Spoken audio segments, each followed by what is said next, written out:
దేవుని ప్రియులకు శుభములు. ఈ దినమందు దేవుని వాక్యాన్ని చదువుకుందాము.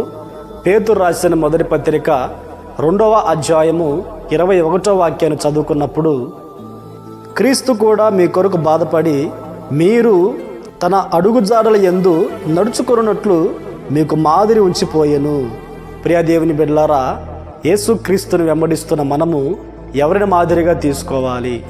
ఎవరి అడుగుజాడల యందు మనం నడుచుకోవాలి? యేసుక్రీస్తు ఈ లోకమందు మానవునిగా జన్మించి ఉన్నారు. ఆయన వెంబడించేవారు ఏ రీతిగా బ్రతకాలి అనేది కూడా ఒక మాదిరికరమైన జీవితాన్ని ఆయన బ్రతికి ఉన్నారు. ఆయన పాపము చేయలేదు, ఆయన నోట కపటము కనబడలేదు. దూషింపబడియు బదులు దూషింపక, శ్రమ పెట్టబడియు బెదిరింపక, న్యాయముగా తీర్పు తీర్చు దేవునికి తండ్రికి తన్ను తాను అప్పగించుకుని ఉన్నాడు.